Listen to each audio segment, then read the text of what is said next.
We also have Dave Vermette here representing us, as well as Scott Bolinsky is here and Travis.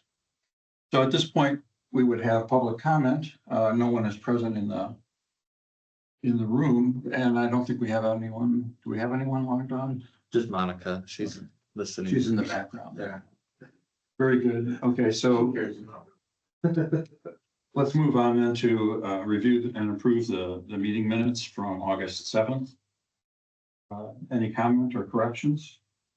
I didn't think that.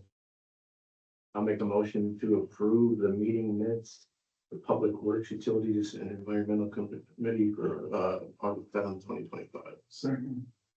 Those in favor? Aye. And that's 3-0. And so we're going to move right into Scott's report.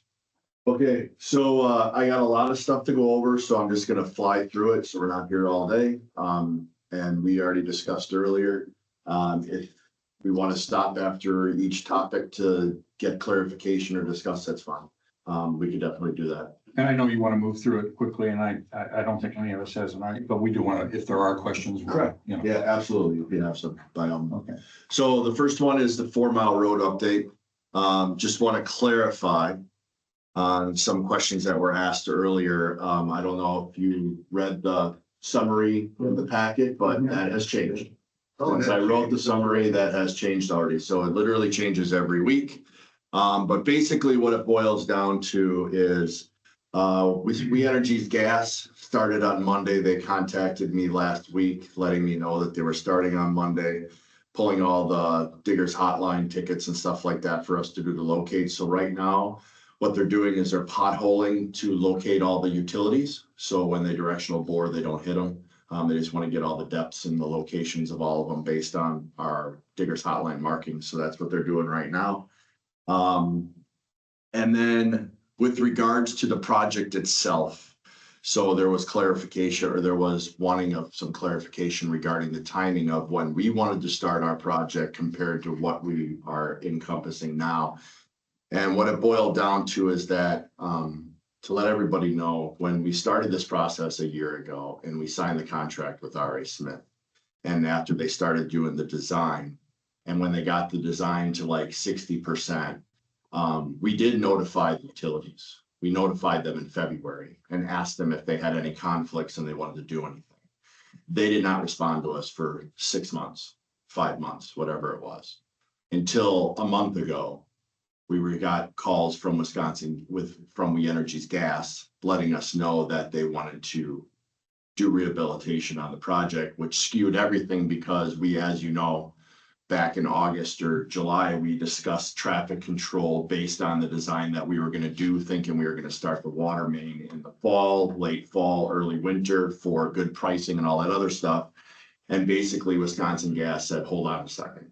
We need to get in there and we need to do stuff. So, And that is their prerogative. That is their prerogative. Whether they're timely or not. right, It is what it they're the is. first ones in. On any project that you go to, the utilities are the first one in, whether it's electric or gas.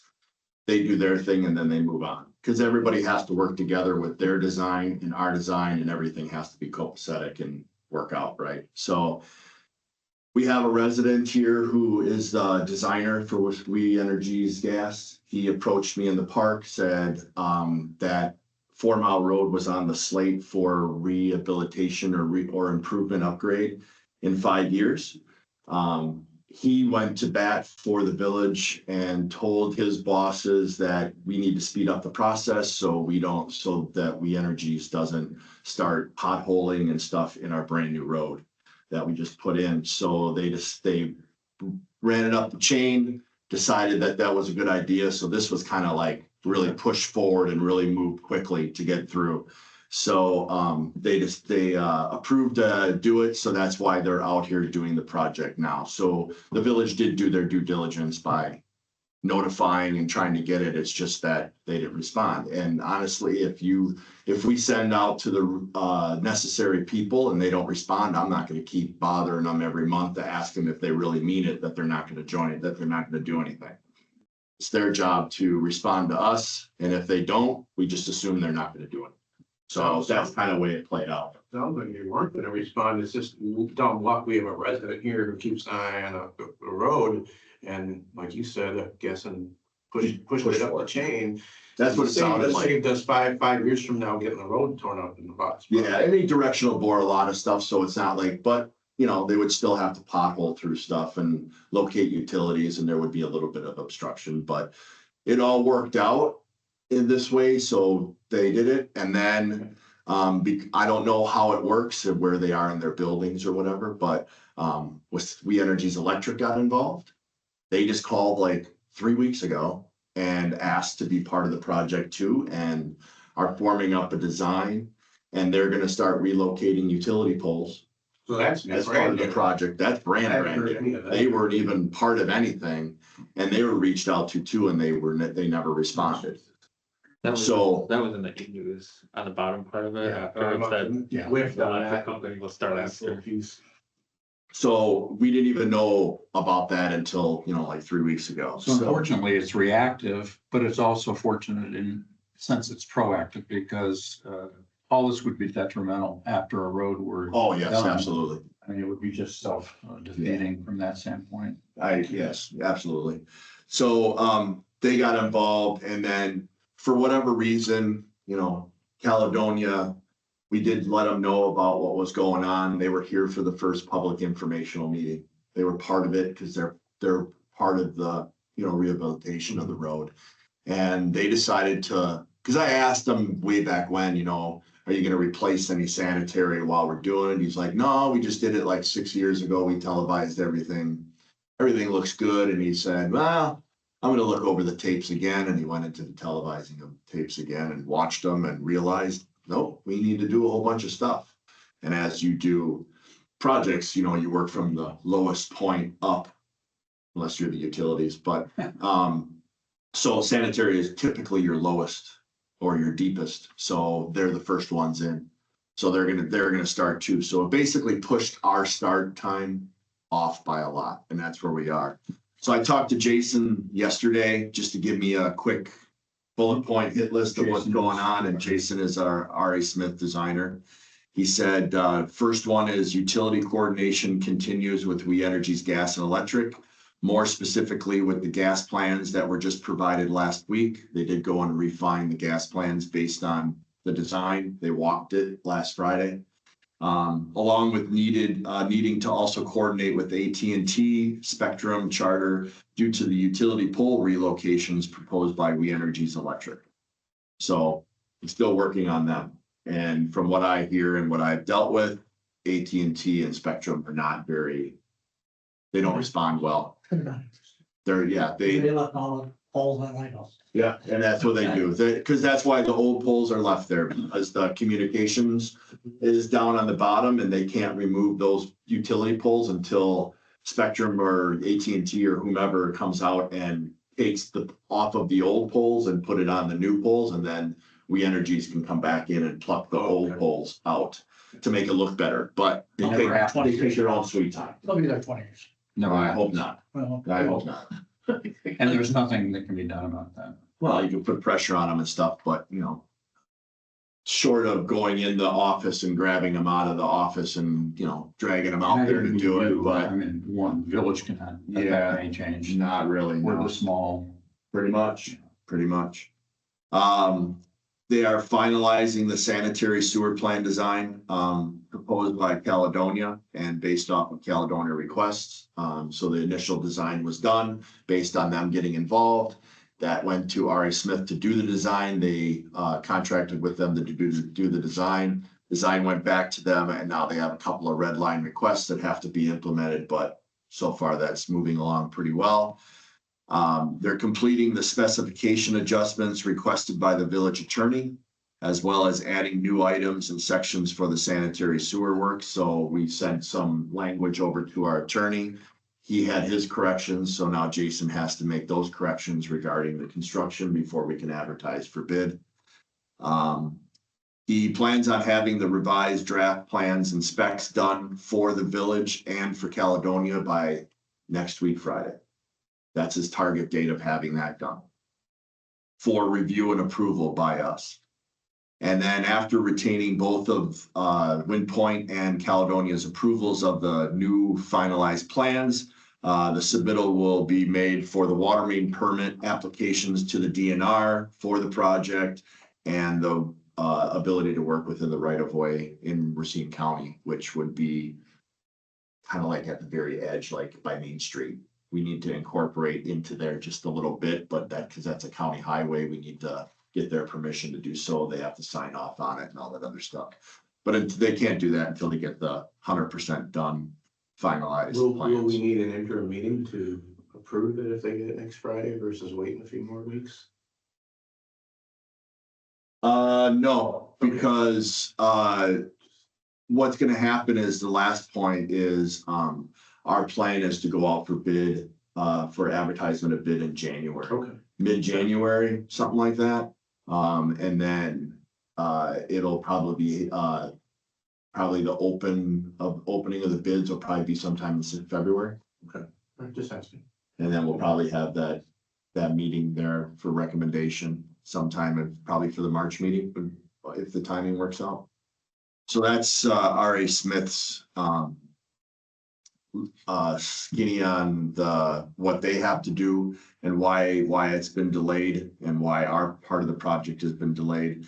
And then I can submit also to anybody later on, but this was email I received from Jason Chapin from We Energies Electric, and the reason why and what he plans on doing for the We Energies poles. But basically he said they don't have a timeline estimate for the project yet. They cannot schedule it to construction until they receive permits, a work plan approval, and the easements that we need. Once they have everything they need, it usually takes 2 to 4 weeks for the construction to begin. And then this is We Energies electrical poles. And they submitted a right-of-way permit request that I signed off on, but it was, their timing was from October 23rd, which obviously they're not starting then, to June of 26. Big window. Well, I think a lot has to do with for their completion of the project, which would probably involve removal of the old poles and stuff like that. That's probably why it's so long. But, I really don't want them driving over brand new road to do all that removal. That would not be good. I'd rather them do it before that. But so they will start by trimming the trees and doing the removals that they need to do in order to do their work. They noticed that there are a few of them. They haven't defined to me which ones those are yet because they haven't given me a design for it. And I guess they're removing 10 of the 10 poles on 4 Mile Road. And it basically does the transfer over no different than they did on Lighthouse Drive. So that's kind of that in a nutshell. But that's Jason, what he sent me just a couple weeks ago. When that's done. And he did send out mailers. So Wisconsin Gas and We Energies Electric, or We Energies Gas and We Energies Electric, they both sent out mailers to all the affected residents on October 10th describing everything that they were going to do. When that work is done, now the poles are different than in the ground, but what's the expected life of, they do that, they don't expect to come back for another? For the gas, Well, they don't expect to come back at all because they're going to replace everything. Right. Gas is actually going and replacing the services all the way up to the house. And they're actually replacing the meters on the house. So anybody that has inside meters are going to now have outside meters. And then they're going to replace some of the outside meters that are old and outdated. So everybody's going to get brand new stuff and they shouldn't be in there for well past our lifetime. But then the poles, when they do a replacement of the poles, is that, They last a pretty long They're time. probably 30 to 40 years. that's what I would have thought. Yeah, they're all that creosote and stuff. And as future village boards approved to go other places, This would be a great template for that. Yeah, no, I get it. Yeah. So gas, we know them and we know the contacts and anyway, so. But we do, yeah, for future, but I mean, R.A. Smith deals with Wisconsin or We Energies Gas and Electric all the time. They know them pretty much personally and they got nowhere with When it. they start That's what it is. Okay. So, yeah. Let's see, the next one is the Root Pike Wind contract. That is our contract that we have with Root Pike Wind for stormwater for MS4 permit. They basically provide all the background for all the engagement with the public and the writing of the reports and all that other kind of stuff that we're required to do for our MS4 permit that we have to annually fill out every year. So they help us out with that. They kind of serve every community in southeast Wisconsin. We're no different, so. In this agreement, the 3,478, that's in the budget, and this Yeah. is an annual thing, and we just, And it's for 2 years, so it's split in half for each year, but yes. administratively, that's just, we go forward with it. Doesn't Pretty require much, any yeah. action from us. No. Next one is the SWP or the SWIP, as they call it. Basically, it's the DNR's version of the Stormwater Pollution Prevention Program. That the village needs to have a plan, procedures, policy, ordinance, and all this kind of stuff for, and we don't. I mean, we do, but it's very, very outdated from 2005 and it needs to be updated. There's a lot of things that are not being done that weren't done. Reports that needed to be done. And when the DNR showed up a couple weeks ago to do the walkthrough for that, they were not talking about reports from like last year or the year before. They were talking like 5-10 years ago. So none of that stuff was done. So we have to, they gave me a list of all the things that I needed to do. I'm working on doing them, in between all the other stuff. And they asked me, when I could realize a realistic day to comply by, and I told them March 15th of 2026. And they were okay with that. And one of them is like a couple of instances are where you load the salt, like the placement of the salt building 20 feet away from an open drainage grate for the stormwater system was a bad idea. And they don't like that because there's a potential for salt to go down in there and contaminate the lake, and they don't like that. So they want us to remedy that. However we do that, but we have to explain in a procedure policy thing on what we're gonna do for that. There's reports that need to be filled out. Another one is they want confirmation on the drain in the garage. Where does it go? They want to make sure it doesn't go to storm. And I need to confirm that. And me and Tom spent a day and a half dye testing the freaking drain in the garage and we can't find it. It goes nowhere. I mean, I've dye tested before, so, and you know, the DNR doesn't care that it doesn't go anywhere that I can confirm. They want confirmation. They want they want to see where the green dye Are there goes. building plans that could be pulled? One would think. Oh, would you? And I know you're smart enough to know that. I said. Would you think that? You would think. I got the you would tour think and saw where they're stored. My goodness. Yeah, you guys trip over it or not. There's a rug over it every time when you guys do elections. Mhm. But they want confirmation for that. Cause that drain that has oil and antifreeze and everything, dirt and grime and everything, they don't want it going to the storm.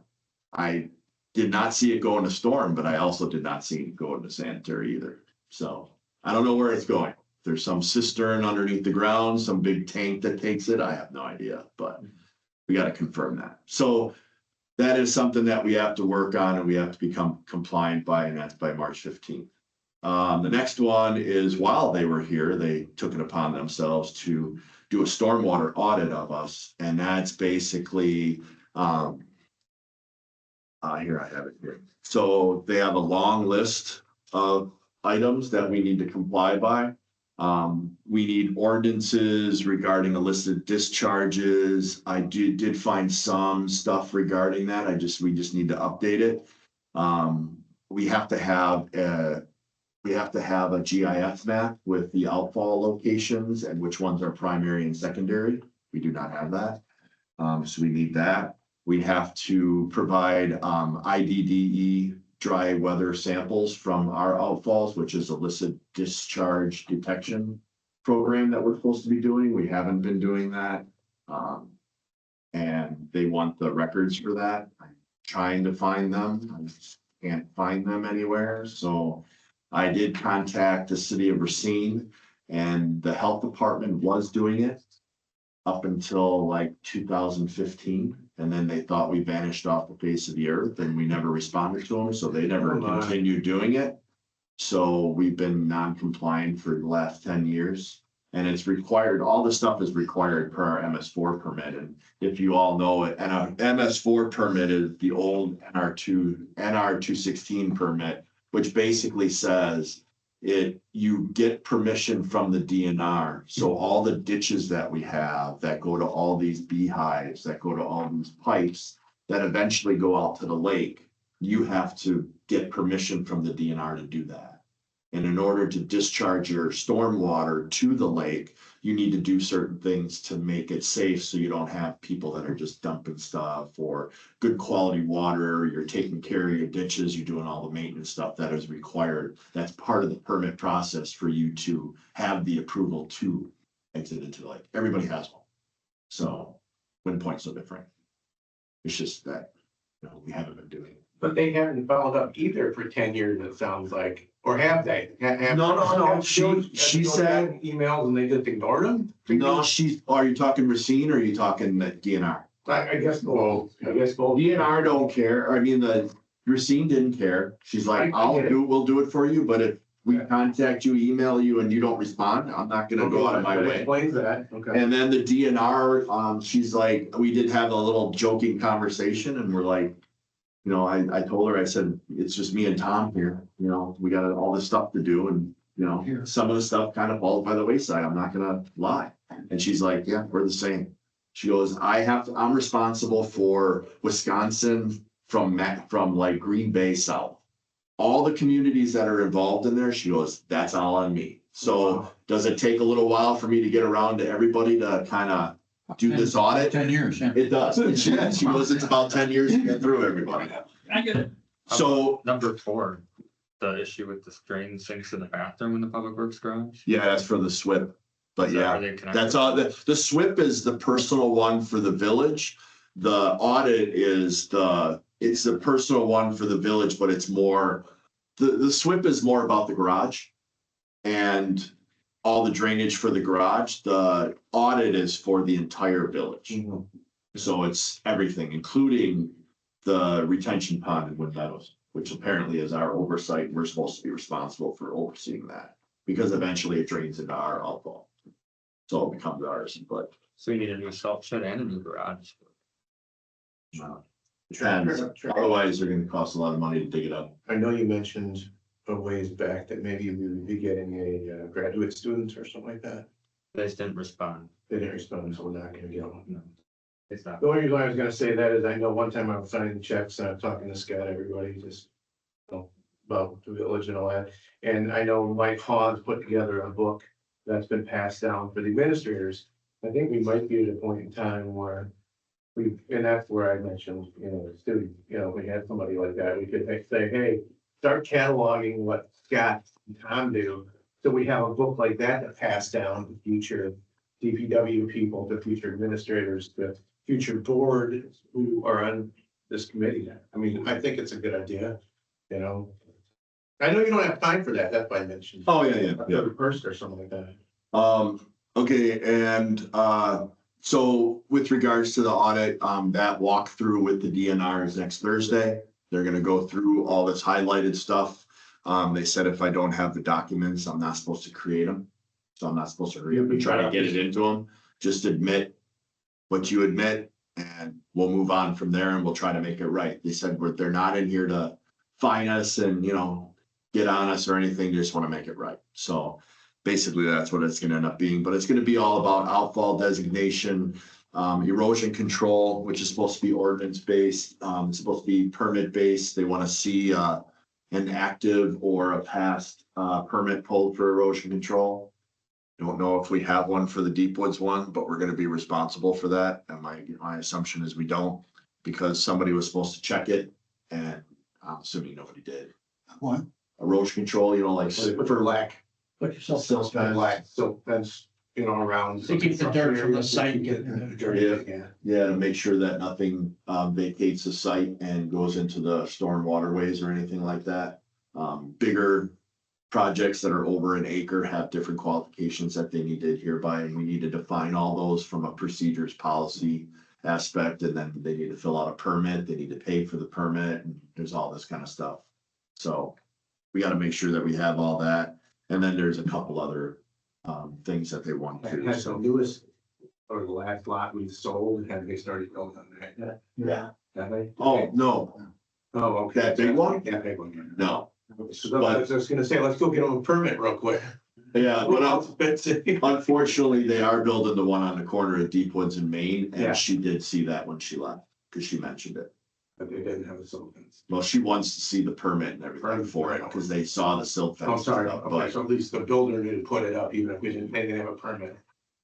Well, I mean, Yeah, yeah, it's yeah, probably yeah. the standard part of building, you know, we throw one of those up everywhere we go. yeah, It's No. on, it's on the building permit. I didn't know that myself. It's on the building permit, but just had no one checking those. yeah. Okay.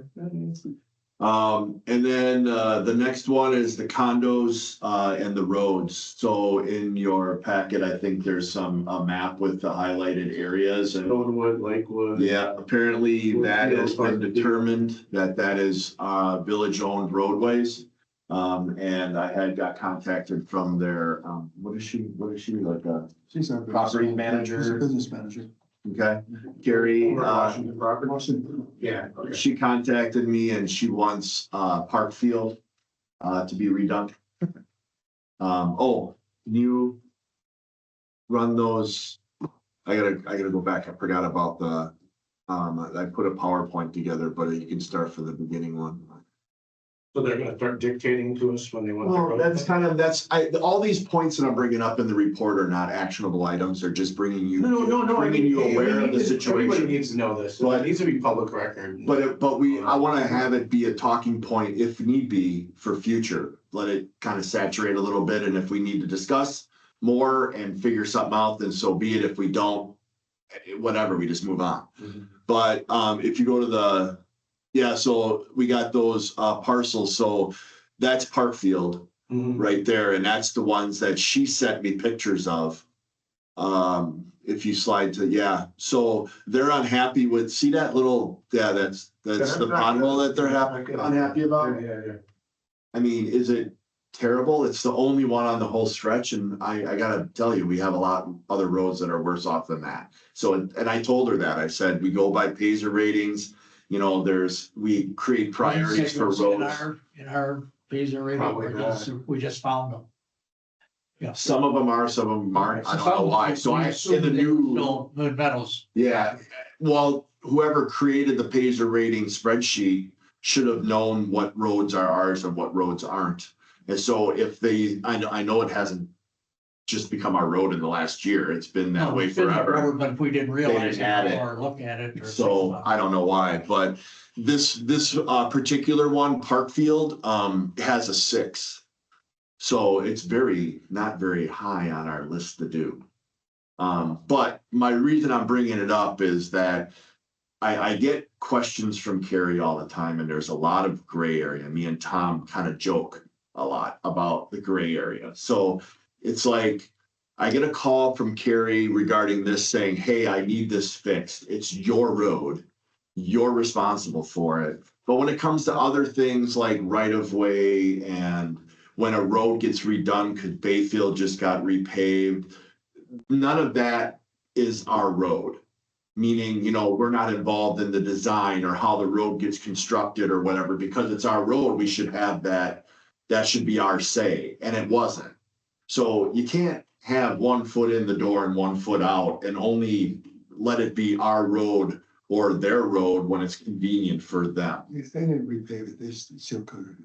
But either way, The funny thing And about it turns out that was our road. Like you It was said. our road. Paid for it. The funny thing about it is that the village road is really nice, that part. Then you go in and their driveway is all cracked up and everything else.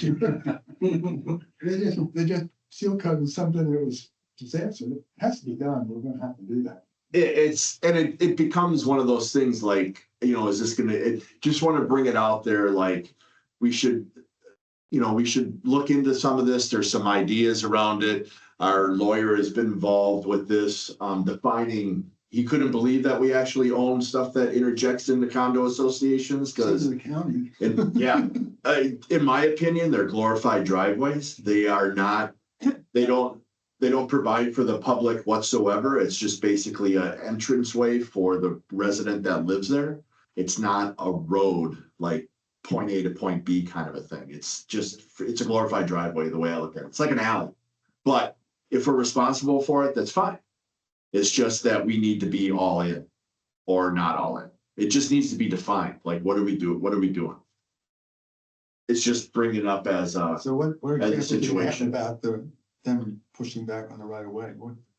well, there's a lot of stuff that, like, we define to residents that live out, on White Sands or whatever, that you can't, we strongly suggest that they don't plant stuff in the right of way. And if stuff is encroaching on the vision triangle, which is you pulling up to an intersection and you can't see within 100 feet of oncoming traffic, that they need to remove that. It needs to be the same rules for them as it is for Everyone, everybody else that lives on there. They shouldn't have their own special rules that are separate from village rules. Everybody needs to be on the same page. If you're telling us and you send me this map saying that there are roads, well, and then if they are, then they fall under our rules that are defined in our policies or ordinances or whatever. So it's just a conversation to have for There future. was a discussion about vacating that responsibility. Yeah, I would love to vacate.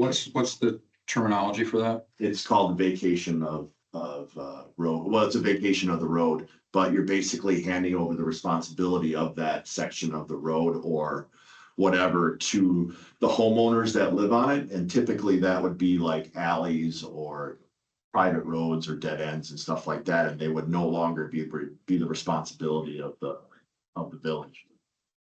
But there's a lot of legal stuff with that, and it's a long process, and it has to be agreeable to all the residents involved and everything else. So it's not easy. I mean, I'm not gonna lie, but it's an option if it's warranted to go down there. But my guess is there would be a lot of people here if we ever went down that road.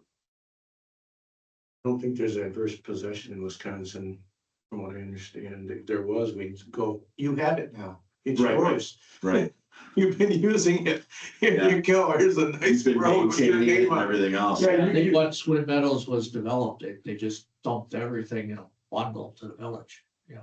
We developed it out here. This is all the village Yeah, stuff. thank you very That's much. probably where it was buried is some of these that were driveways as opposed to Campus Court or Meadow Drive or, Right. those were all built by the Wood Meadows people. Yeah, I agree. So we're just trying to define all that because I can't find language regarding anything like that, giving us a roadmap of how we need to address it. If you want to go back forward, if I may go back, I just want to point this out, keep going. So this is in regards to, keep going. Did you guys go throw some patch in that hole at least for him? No, not yet. Keep going back. So keep going. Keep going. That's for the DNR and the SWIP. Okay, that right there. So I wanted to Go back one. point out these There you go. pictures. If you can make that bigger, but I can point it out. So I just want to give a relative idea. So we have right of way that is defined by the Racine County GIS. And I've been told by Racine County GIS manager or supervisor that it's not for legal purposes, it's purely for informational use only. So don't take them as somebody to court because you say your property line is here and your neighbor's disputing it, and it's not what it's for. It's just a generalized idea of letting you know where your property lines are and the right-of-way lines. So if you truly want to know where the right-of-way lines are, you need to have a legal survey done by a survey crew. Well, what happened is we thought it was like, I don't know, maybe 10, 15 feet off the edge of road. This is 4 Mile Road right here. So Wisconsin Gas, or We Energies Gas, did their design and they were kind of like, some of this stuff doesn't seem right. So what we're gonna do on our end is we're gonna contract Kapoor, which is an engineering firm, and they're gonna come out for us for We Energies Gas, and we're gonna define exactly where the right-of-way lines are, for real, right? I mean, legalized. And so they have a process on how they do that, but basically they locate the property stakes and they connect lines, and it's pretty accurate. I mean, without getting title deeds and pulling title deeds, which costs a lot of money and time and everything else, they just do it this way. But so you can see the road is way over here. You see that red stake, which is on the other side of the fence here, which looked like it's about 10 feet away from this dude's house. That is the right of way. And where the gas company is proposing to put, so if you drive down 4 Mile Road, you'll see a bunch of lath with red ribbon on it. That's where the right of way is. The actual legal right of way is. The white or the lath with the white ribbon on it is where the proposed gas line, main line is gonna go. So I contacted the gas company and I said, whoa. I said, you can't put a directional boring machine 10 feet away from this guy's picture window when he wakes up in the morning having breakfast and he's staring at some guy sitting on a machine in his front yard. I said, you're gonna have people that are gonna be upset. And he's like, yeah, we know, so we're gonna wiggle it around a little bit and we're gonna maneuver it. Because if there's ever an issue too, like they had to do a repair, I mean, they're gonna go right up on this guy's front stoop. Potentially. So I think, so all you know, that if you get questions regarding anything, Residents and things. yeah, and they're questioning like what's what, that is the legal right of way. And I know you can change those things, but currently right now, in this circumstance, like with this one, and then the other two pictures that I have, it is so far off the edge of the road, it's ridiculous. But I've told people Crazy. that asked me over the years that the road meanders. The center line of the road, it's not the center line. And that's defined in our policy or something like that. It But says, people don't understand it. it tells people like you go 10, 15 feet from the edge of road is where the right of way is, you know, generally speaking. There. But to these people, they're like, what happened to the 10 or 15 foot? You're like 50 feet up in my yard. So just so you're aware that on 4 Mile Road, there is some, especially down on the east side by the curve, is really, really bad. Especially that individual that lives in the White House right on the curve. Really, really bad. I mean, it goes way up there. So would we ever put a road way up there? No. All right, that'd be stupid. Well, that's what I was like joking with Monica. I'm like, we could put a 6-lane highway on 4 Mile Road with how much road they could. That'd be crazy.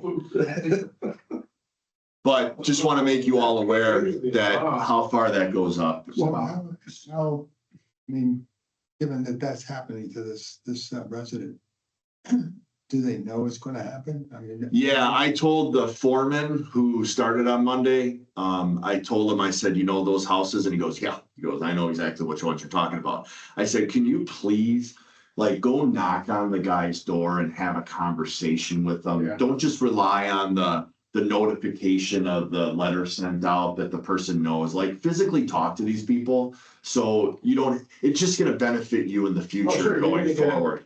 You're gonna get reamed otherwise. Yeah, exactly. It is smart to reach out and talk to them. And there's, you know, I think there's a couple individual residents that are on there that probably like didn't get because they've already had a comment already. They've already approached the people that were last Friday when they were walking up in their lawn. They came out and they go, what the hell are you doing out here? And they're like, well, we represent We Energies Gas and I'm our engineer. And they're like, I don't care. What are you doing here? And he's like, well, we're getting ready to do the project. And they're like, what project?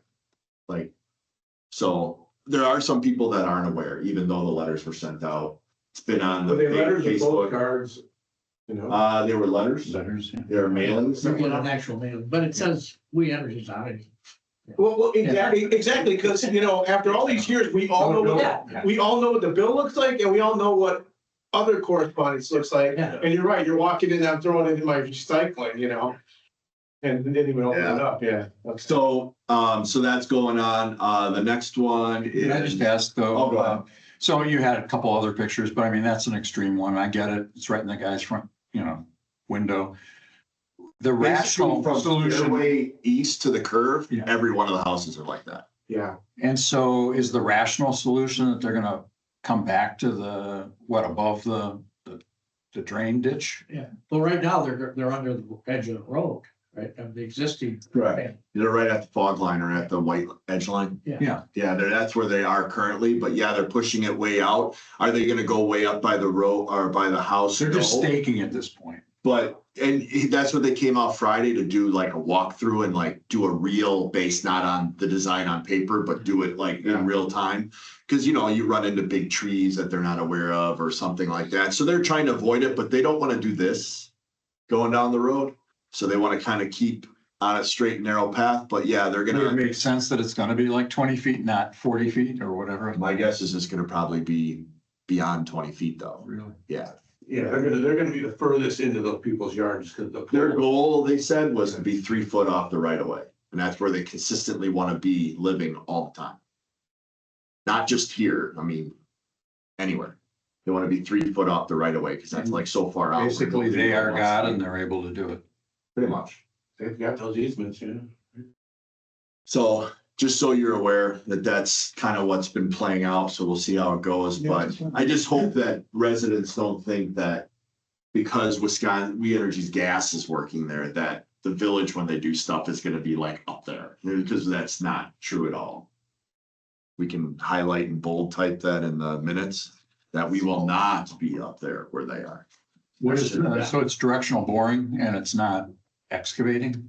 There are some excavations they need to do in order to set their directional bore machine in. Yes. Yep. It's Yeah, not a trench across the guy's yard or anything like that? no, not really Well, unless. it's not they his yard, absolutely need to. obviously, it's right. Yeah, okay, got it. Well, yeah, it's your yard because you're maintaining. But he mows it for us, he Village's keeps the yard, weeds because down. The and law says it's a village. Put yard. a pretty fence on it for us. When we do those informational meetings, always, people actually know where we're gonna do what we do with the water. Yeah, yeah. And we are, Our goal with the water is to be in where that ditch is. That's where our goal is to be. Whether it works out that way design wise, because we have to, you know, move away from other utilities that are in the ground too. I'm so. worried about, because We Energy's doing it, that there's gonna be blowback unless those people know exactly what's happening. You know, right up front, And until right front. a month ago, we didn't even know Yeah. the gas or electric was involved. So unfortunately, that time passed beyond our 2 informational meetings that we held in good faith, thinking that we were gonna move ahead in fall, and we had the one in August, and we thought it was gonna be good. Little did we know that gas and electric would get involved after that and Yeah. upset everything, so. If you wanna go forward to where the trees are, so just so you all know, we're gonna be heading out to do drive-through, and we're gonna, so we're gonna give residents notice. I know Tom made a big comment to me last time when I first started here, he did this. And he got a lot of blowback from the board because they weren't notified of letters being sent out. So apparently the residents were contacting the board members saying, what the heck's going on? Instead of contacting the people that are that have the number and that email. What's this here? This is Fairway. So By the basically, village tree. so basically all throughout the village, there's trees that are on private property that overhang over the road, and you need to have a 14-foot clearance for, emergency vehicles, let's be honest, Amazon trucks, our vehicles to plow. So you're not hitting big, huge branches, knocking your vehicle when you drive by and causing damage to the trucks or damage to the trees in general. So, Who's doing this? we defined it a couple No, months ago Who that the exactly is resident. doing this work? We are? No, the resident, they're gonna get letters like that sent to them that they're Oh, yeah, responsible they to have do it. Okay. And they have like, we're gonna give them like 30, 60 days to trim that, and if they don't do it, then we're gonna get our person in to go do it, and then they'll be billed, if you're okay with that. I'm assuming that might be a board So how much decision, right? clearance should you have? No, Scott, how much clearance should you have? 14 feet. 14 feet? Mhm. But we need to do something, because some of these we're getting complaints from school buses. We're getting complaints from our garbage vendor, and they have the right in their contract that they cannot provide service if they can't get to it, because they're not gonna damage their vehicles in order to provide service, so we have been getting a little bit. Oh, geez. Not a lot of Yeah, blowback, that one, but a huh, little. Travis, So are these? Well, that's just that's from. Are these village trees or are these property owner trees? the village doesn't own any trees. Like, we define that any trees on any property is the maintenance of the homeowner. Because the So village even isn't. within the right of way, Doesn't matter. Still the president has. Yeah, Yeah, we you never have to planted. plant them, We yeah. didn't have a planting program. We didn't have anything. I think they just allowed people to do it. And I think the intention was for the homeowner, if you decided you want to put it in there, my guess is that you would run the risk of planting it in there in case they needed the right of way to do any Yeah. improvements of any kind. But if you planted one, you were responsible for maintaining it. That you can't put the burden on the village because we don't have the budget or we don't have the manpower to go through the entire village and trim trees that encroach into the road. So we don't have that kind of. This committee equipment or passed something. that ordinance like in the spring. Something like that, yeah, Yeah, like earlier this year when we passed the ordinance of who's responsible for thirty traffic. yeah. So I know it's not gonna When's be. the last time it got done, so that, I mean, as far as a letter like this went out, that you did the research, people got 3 years ago. that was 3 years ago, okay. Yeah, 3 years ago, some letters were sent out and apparently the residents contacted the board members instead. I was on the board And 3 years ago, they must not have known me as. I know Allison got a lot. and she Okay, had yeah, I didn't some- get any, okay, Apparently she had some conversations with Tom about it. okay. Because she wasn't aware that the letters were being sent out, so she was kind of guarded a little bit, caught off guard, yeah, so. Just so all you know, so for plowing deliveries and just hazards in general, we're gonna contact them and let them know that they need to trim them. I don't wanna get into the habit of trimming them, because we just don't have the time, you know, or the resources to do it. Sure. No, I don't have an aerial truck to go out there and do anything, I so. don't wanna put you at risk either for getting injured. Well, I mean, tree trimming's not a big deal, but I'll guarantee you this, that if we have to go out to a contractor, it's gonna be a lot of money. Cause they're not gonna do it for, you know, a couple $100. It's gonna be an entire, you know, citywide or village-wide thing, so there'll be a lot of trees involved. We just had a diseased tree taken down, it was $3,500. Yeah, I had a perfectly good, you went by my house, that big tree, that was healthy as could be, all of a sudden, on a completely sunny day last summer. Branch just gives away right in the middle of the tree, compromised the whole thing, and it was 3,800 and it was the cheapest I got, it would have been over $4,000. Hence why I have not planted any new trees in my yard. I don't wanna saddle my wife someday with $50,000 for the removal. All right, you can go to the next couple of the water main one. Yep.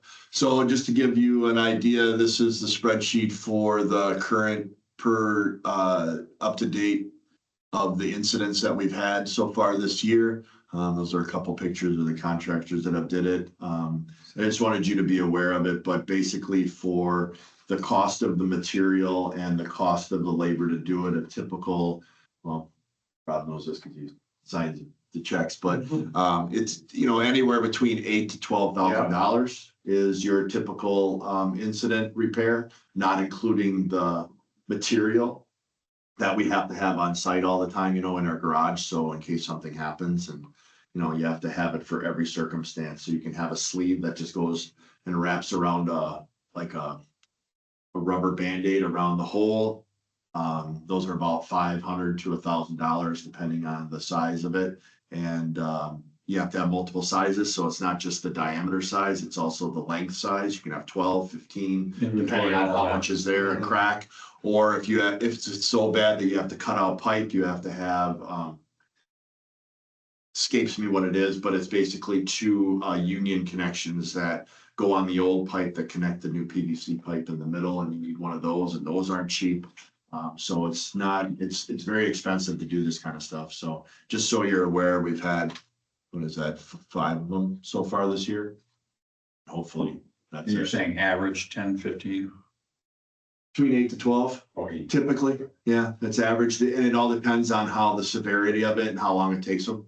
So, And the budget would show that we've had a negative 50,000 or 60,000. I mean, not the budget, but the actual expense. Yeah. we're definitely over in what we allotted in the account for budget wise, we're definitely over, so. Okay.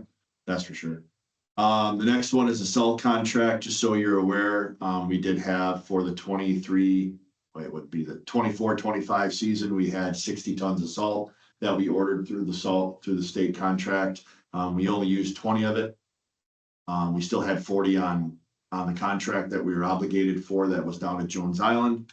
I contacted the state again and they bought our salt. So we are only on the hook for the new 25-26 season salt contract of 20 tons. You still have the 10? Did you sell? So the 10 you didn't use last year, did they take that back? Oh, he said they took it. They took everything. Okay, good. We're only stuck with the full barn and 20 that we have on the contract Okay, good. is all we're Thanks for responsible being for. so proactive in that. You're welcome. Next one is auction items. We did a little cleaning out of the back garage and we have a lot of items that we are looking to auction off because we haven't used them in a long time, like 5 years and these things are from like the 70s. So there's like a push mower that's made out of lead. It's so freaking heavy. We have all this stuff like a compactor, concrete mixer, push mower, pump, generator, crack sealer, all this stuff. And it's not a crack sealer per se. It's just a little tiny little one that you just do for a driveway or something. It's not something you would use on a road. But all this stuff sits in the backyard and never is touched. So it just, think of when you need it. You can't, these are all gas engine type stuff. It's impossible to start them unless you do constant maintenance and repair on them to keep them ready to go. And they're from the 80s and 90s. So they're really old anyways. So we're looking into auctioning those. Or junking them. We probably would auction them more than anything Always else. somebody that would want some of that stuff. Yeah, we can get rid of it somehow. Even if they buy the push mower for $3, they'll buy it for $3. So we'll be able to get rid of it. And then this is just the last point I wanted to make was for the report was Trustee Lopnow basically asked for somewhat of a day in the life of the DPW worker, right? To put an idea of what we got going on, what we're working on, just so everybody has a clue that we're not just, A playing. landscaping company? Yeah. 4 times a year now? Yeah. Okay. So, besides all the stuff that I just mentioned and what we've been doing, these are things that we'll be working on and will probably be coming to the board and in the future. But all the stuff that I just went through is stuff that we have been working on in the last month. This stuff that I'm going to tell you about now is stuff that we have to do probably by the end of the year. So this is all added extra stuff.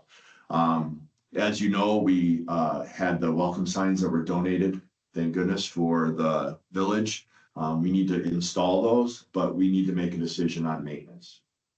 So who's going to be responsible for cutting the grass around these things, since basically they're going to be put on private property? Again, within the right of way, but it's going to be on private property. So we're going to rely on the private property owner to maintain it and make it look nice and not let it go to look bad? Or is it going to be on the village that we're going to take care of it and maintain it, meaning cutting around it? And when we cut around it, like how much? Like if we put the one on 4 Mile Road, it's on that personal property. We're cutting everything in the right of way for the whole thing and just leaving their yard from the right of way, to Main Street or something. I mean, that's a decision you'll have to make. Otherwise, it's the responsibility is the resident. Yeah. And what do you make them? And is there a standard or a common practice? Everything's different. Like I've been in municipalities where we've done it, and then I've been in municipalities where, the homeowner does it. And a lot of times it doesn't look all that great. If the homeowner does it? Yeah. So just something to think about. We'll be filing for an LRIP application. We're going to be filing for that again. And I'm going to be filing it for the curb up to the guardrail at Shoups Park. Because of all the water main breaks that you have there. Yeah. For So I'll be applying for that, but that'll be for the road portion of it, but it will incorporate that too. We'll be applying for the Tree City USA again for the next year. We're looking into getting banners. I haven't mentioned this to Travis yet, but there you go.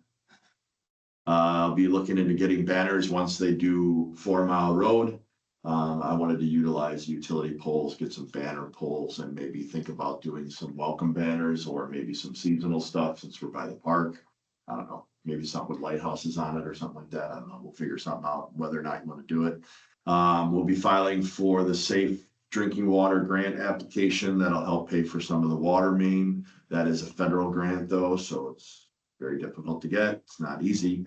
The The Paisley report, that is, I have to do by December 15th. We have to create the IDDE spec for whomever is going to do it because we can't. We don't have the time or the capabilities of doing it. You need equipment to do all that, take samples and stuff. And there's specific ways the DNR is gonna show us how to do it next week, but chances are we won't be able to. So I'll have to create a spec for that. We have to gather all the documents for the stormwater audit and for the SWIP that we're required to do. Also for the PSC, there's a lot of requirements that we need to do for that too. And then the GIS implementation. So when we got the GIS, which is working very well, to keep it low, we were gonna do a lot of the work to try to keep the costs down. Like there's a lot of curb stops in their property that people landscape over and do stuff over, and they're not easy to find. And if you pay a contractor to do it, it's gonna cost a fortune for them to do all the legwork to try to do it. So we've been plugging away at it a little bit here, a little bit there, but we have to try to get that done water-wise at least here pretty quick. So we're gonna be out doing that, which takes time. So, and then the last thing I have is me and Hannah and Monica were talking about it yesterday. But I need some guidance or some help as to if there even is a possibility of this, is how to communicate to the public in the best way once the project starts going. How can we get that information out to people that are willing to open up mailings and get texts or emails or look at Facebook or how do we get that information out in real time? I can't send a letter with a stamped envelope in the mail because by the time they get it, it'll be long gone, it'll be long over with and it won't even be an issue anymore. Because most of the stuff happens within the week and then it changes. So I don't want to send anybody anything in the mail and then all of a sudden. Is this 4 Mile you're talking about? Well, 4 Mile and for future, going forward, anything at all. It's a public meeting, hold a public meeting. Yeah, but you gotta have representation, you gotta have people that show up and I'm not gonna have one every week. Letting people know, okay, we moved from this area, now we're gonna move to this area, I'm gonna start going into this person's yard, we're gonna start hooking up the services, we're gonna turn your water off, they're gonna be digging at this intersection and they're gonna have the road. I don't wanna have a meeting every 3 days or every 4 days, letting people know, and I'll be honest, like, who's gonna attend? If. But then when they don't, they'll tell you didn't tell them, Well, right?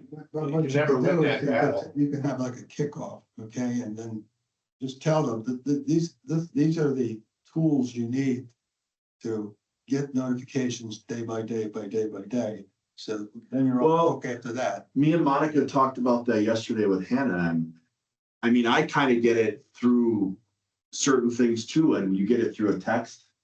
And eventually, after a couple of dings on your phone, you're just like, right out loud, just enough. So do you just give them like the important stuff and refer them to somewhere else to get some of the smaller detailed stuff, and you get it when you want to? Or I don't know how to get that to let people know what's happening, because that appears to be the talk, is that we need to be more. Well, since we seem to be a Transparent. very postcard dependent municipality, it sounds like. Even though everybody's got a phone and everybody has a computer, but I guess there must be a certain percentage that hasn't signed up or whatever. How you gave us the nice timeline? I would say something like that might need to go on a postcard. I can do that for a general rule of thumb at the beginning, but that will change. That's what I mean. At least they've got it. And then at the bottom go, hey, stay tuned to the village posting on Facebook, stay tuned to the meetings for the committee, for example, the committees, this is your alert. Put it at the top. This is your alert. This is the estimated things. As a citizen, we've got these 3 places for you to go, electronically, or 2 places. And then what else can you do? Well, did we kind of do that for 4 Mile already? Yeah. We kind of did that for 4 Mile already, and I would say we probably got how many people that showed up at the public informational meeting? The first one was big, but There's like 40. yeah, Well, there's like 100 people on 4 Mile Road, so we got half. And that was like a direct impact and to find out what we're gonna do kind of a thing. Let's say it's me, okay? I'll just use me.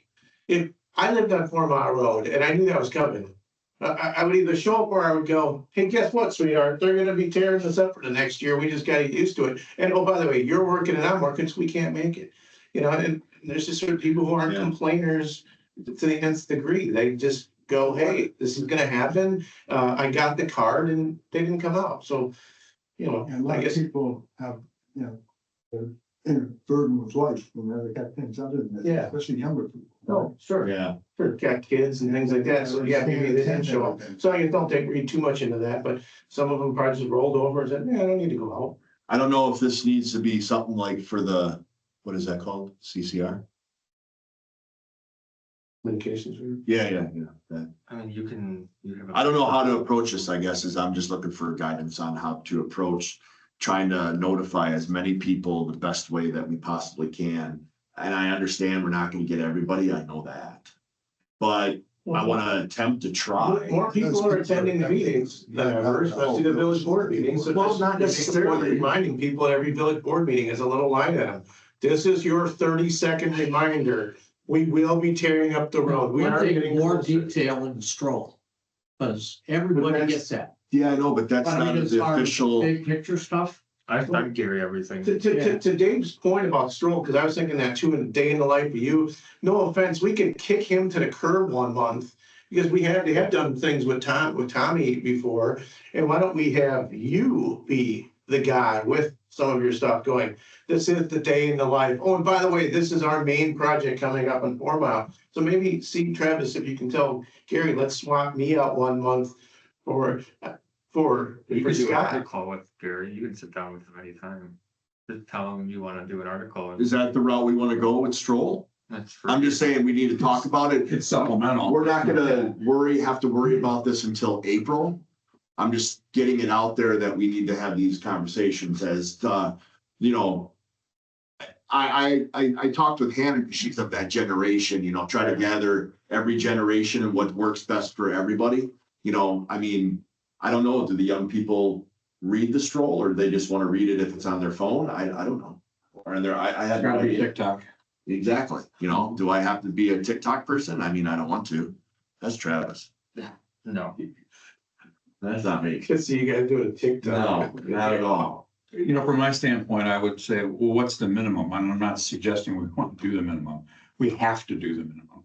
So from a communication standpoint, are we doing that now with website, with Facebook, email, with Facebook, with? newsletter. Yeah.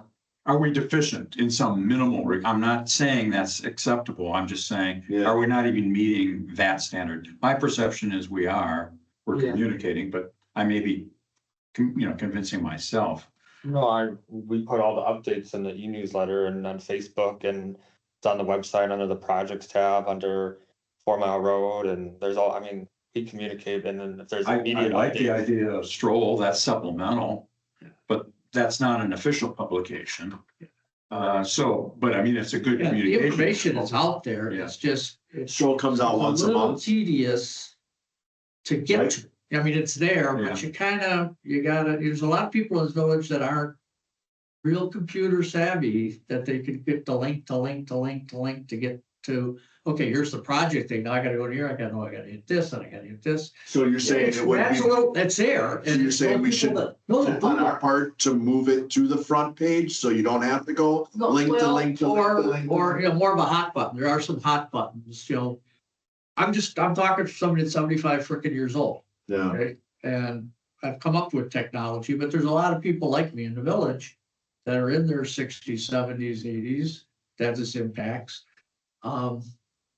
So you gotta make it a little more streamlined, is what I'm saying. It's gotta be something that they can, first of all, they don't have to know how to get to the village website, and we can figure that out. But then, right now, you go, okay, now I gotta go to government, now I gotta go to, to really get to, I gotta go to different places where if you had on, especially something big like this, we get these big, $1 million projects that, and I keep hearing, this is one thing I react to, says, well, we talked to the affected property. Well, everybody in the village is affected. To a certain degree, Yeah, but there's yeah. certain things that Because people when you affected tear need to know. yeah, and- no, but you tear what up the village 4 needs to Mile know. Road, everybody in this village Correct. has to know that, oh, by the way, I can't go down 4 Mile Road anymore. Right, so if we have a That's traffic fair. plan set up, that's the entire village that would know. Yeah. But in So- driveways that are being ripped out, somebody on No, you don't need Maribor to, don't need to know no, that. but they need to know that here's the detours, you're gonna see traffic coming by you that isn't normally coming by you, here's this, that, blah, blah, blah. So I'm just saying from the website, which is a good place, because a lot of people can get to. Make just a little crisper. Because right now, to get, say, to this project, you gotta click about 3 or 4 times to get through. And you gotta remember, I can't, there's not like a hot button that takes me right to it. Okay. Yeah, I gotta get to the website, then I gotta go to government, then I gotta go find this, and okay, now here's all these projects over here, then I click to this, and then I got, oh, here's the documents. Click to it, it takes work, to make it simpler. And we really can, it's the website's function. They host like how the design is. We Yeah. don't design the website, we just put the The box. information in, yeah, so. we But can't that's a really- lot of municipalities, because I used to have to search, Yeah. public records. I'm just and helping different things. people I've No, talked no, to, I it's got you. cumbersome. I got you. Better than the last website. Well, yeah, I mean, I'm not saying it's terrible, it's just, it's a little bit. I just emailed Gary at Stroll and asked him if he could help us with a day in the life or some updates that Scott needs to get, out to the public, so. I can do like this, the set off beginning of it, but I wouldn't use Gary as as an update, because he's No, once I a wouldn't use him month. as a- Yeah, I wouldn't use him as a- maybe the March issue, if this thing Sure, really quarterly or happens something. in Yeah. April. Yeah, that's. To have like 3 pages, and here's all this detail, folks, and here's a picture of the road closure, and here's a picture of this, Yeah, and because then it's right in everybody's face. Yeah. They I don't can have do to that search. for like overview of what's happening in the moment, like leading up to this, but as far as like the impacts day to day or every few days or something, we need to have a way to Well, get that out to the village, even if I have to get, as bad as it sounds, even if I have to get a freaking message board that I plant in the middle of the park, that when people drive by, it'll say, something that's gonna happen for that week, and we just switch it out every week. If that's what it is. That's not a bad idea. I mean, we already talked about putting one at Main Street and 4 Mile Road as you enter, leading up to the project, saying, Yeah, hey, the road closed sign. gonna be closed. Yeah, well, that's a good place to Yeah. put it's it. gonna be closed in a month, or one-way traffic in a month, be prepared kind of a thing. We're definitely gonna do that. That's a nice thought to a warning, so. And he does other things, no offense, I don't need the recipe of the month. If he would say, hey, I got my advertising and I can only have this thing so big, then Yeah. fine, pull Travis down 1 month, pull down the recipe of the month thing, and throw you in on a few pages, because, I mean. No offense, no, he doesn't make money on that. Okay, so I'll just tell you, so, and I know it's on record, you can see this, I think he's a great guy, he does a lot of great things, but when, this was almost a decade ago, he came to me and said, hey, you'll be the only one, when he was signing people up, you'll be the only one, and a quarter page was like over $300 for a quarter page. I was like, do I do it? I live out here. In the end, I didn't, because I'd gotten away from advertising because things had changed. But I sat there and I added up, okay, $300 a month, so he's getting $1,200 a page. No offense, that thing is half ads now. That's a lot of cash. He's probably making over $10,000 a month doing that. And so there should be a little bit of, hey, help us out, and I hope there is. Help us do what you're talking about. Content, Do so it, the content, and the content's good content. and that drives It's readership, good, and that's what he's in the exactly, business for. exactly, no doubt about it. That's not a misfit at Yeah, I all, don't and he's care. gonna jump at it. My Yeah, point I would is that hope it's private, not public, and we're doing everything, and we need to do that. I'm not disputing it. But we're doing, I think, what we need to communicate. You'd like to do more, and so you're looking for creative ways, or and because you're. More ways, yes. And the only thing I hear is that maybe there should be a hot connection, a button connection to if it's a central issue, you don't want to have to go through the tree. Yeah. So it's the road, road update, and you hit that and boom, To hit, everything. just what Scott had with a great idea is, they have those signs that say there've been no injuries at this site for how many days? Yeah. We could get a sign, to your point, that says construction begins in 30 days and we get a bunch of numbers that we can hang, and I'll go change the numbers every day. I'll volunteer as long as I'm. They'll automate it, you can automate it. Well, no, I didn't know if we could get an electronic one or it's an old school one, I'm talking about where you hang Yeah, out. just a big poster. We can get some from auction somewhere, I'm sure. Yeah, we'll go to somebody auction. I think we should still have like a kickoff meeting to start it off and then. Oh, sure. Communication in. That's fine, we can all be here pounding the table. But I think you're talking about information that Just to say, okay, this is kind of what's a going current on and basis. things will change and During it, yeah. this is where you Hey, go to you find know, out. I'll even volunteer myself. Print some flyers and I'll start driving around the houses. And maybe we can get a couple trustees and maybe a few homeowners who were involved who might not mind doing that. Yeah, Mailboxes. yeah, stuff mailboxes. Can't, federal law, you can't do Yeah. that, can't go. Then I'll get out of my happy, All you can I'll do get out of is- my car and I'll put it in their front door. You gotta put it on there, you gotta rubber band it to their front door. Yeah, the boxes belong to the. If it's a, Unless you got a paper box. then paper box and you put it in there. But then people will say, somebody's going on my paper box. Where's the Anyway. water meter project and all this? It's the action item. I would say send it to communications, what you're pointing at, and then So there's nothing- I was definitely, like I said, I'll volunteer my service, Not part I'll of do this, any of this stuff. Not part of the We format. can do it on his No, I'm own. not That saying committee the doesn't format, really I need said to review it. Things you That's have to fine, do. yeah, however, That's just to the end of the like I year. said, you print something up, Next year is a whole. I'll go buy the Blades orange paper, treat the village, save the money. Yeah, anyway. What were you thinking? Are we ready to go to action items? We kind of. Yeah, I'm done. Yeah, you gotta get going, you gotta get going. I'm done. Yeah, just one Well, other too. thing I mentioned to him, that there's, in the future, he still has to, they're responsible for replacing all the water meters in the village. They're Yeah. required to do that. Like I said, the report I was doing is just till the end of the year. So Right. it's just for the next month and a half. Until I got on this village board, and really until you showed up, no offense to the previous person, I had no clue what you did or what you're supposed to do. I figured you plowed, you trimmed trees, you did whatever, and cut the park and all that. And the days I didn't see them, I'm like, well, you know, it's sort of like this time of year thing. Grass isn't growing. You know what? They should have a slow day. They deserve it, right? But you don't know it. And if I didn't know that, okay, because it's a small village, then there's a lot of residents who don't. And that's why we get the complaints of, you cut trimming back from 8 to 4. You're a lot more valuable, plus you're required with all this DNR stuff to be working on other stuff than being our landscaper for 30% of the village that only uses that. You see what I'm getting at? Yeah. You know, and people need to understand that, because otherwise they pull you aside, bitch at you for 45 minutes on top of that. Yeah, it'd be different if we had like, 6 or 8 employees here. It would be a totally You different need scenario. one person just to take care of state requirements. Well, and that's maybe where we're heading. We didn't add a person this year out of PFIC, but We did.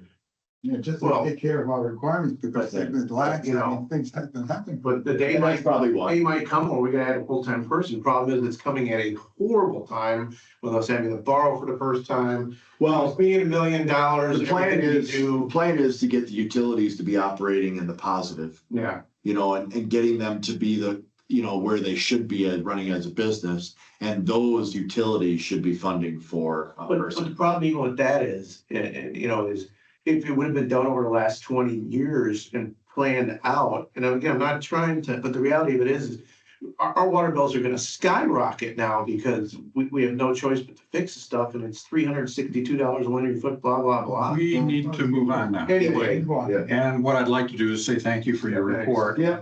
And is there any kind of referral, Travis, to communications on that issue? Not at this point. No. Okay. So very good. So let's move on to the action items, Okay. which number one is review and possibly take action on contracting out brush pickup, which we just touched on. Yeah, The history of that was we were doing it 8 times. once a month from The April motion to was, November. made to, discussion motion was made to reduce that. At one point, we were actually in agreement on 2 times. And it got increased to 4, and the world did not come to an end. I was absolutely amazed. The world did not. well, there's still people complaining about it. Yeah, Just well, go to Facebook. We have a terrific service that we all pay for with John's, and, I think a lot of it gets diverted there. It just has to be prepared properly and put in the right bags or. Yeah, versus hauling it out. You gotta go through. the So do steps that. and It's not our job to Yeah. do that. But now, so the discussion is, Oh, yeah, I, in your packet, I put down, so this past year, just so we had started having documentation. I put the spreadsheet on, so every time we went out for an event, I marked down the address of where we were, and then I created a spreadsheet to let you kind of know for each event how many people used it, and then It starts at page 48. yeah, and then based on that, how many people used it every single time. So you guys just took a record, a manual record of everything. Yeah, so you can kind of gauge and see like, and the second one, the second event, I think is June, right? Is the second event June? Yeah. Red on the top. Yeah. That one's skewed because we had that wind event 2 weeks Yeah, before. yeah. So everybody took advantage of getting all their stuff out. So we had a boatload of stuff that time, so there wasn't nearly as much to pick up except for the straggling from the event. But me and Tom talked a little bit, and I know Tom talked about it during when he had his conversation with you. But we are not necessarily looking to increase the allotment for the budget for that. What we are just looking for is a possibility of utilizing the monies that is there to have a contractor do it. And again, I'm just trying to, first of all, I mean, it's our fault too. We're accountable too, because we applied for the job and we knew what the job was all about and what it entailed. We knew it was a working foreman or working job. We understood that. However, with this and the age of who we are, I'm just letting everybody know there is going to come a point in time where physically we're just not going to be able to do it. I mean, it's just, as much as I'd like to say I'd like to keep in shape and be able to, do this forever, I'm just not, eventually there's gonna come a point where I'm just not gonna be able to.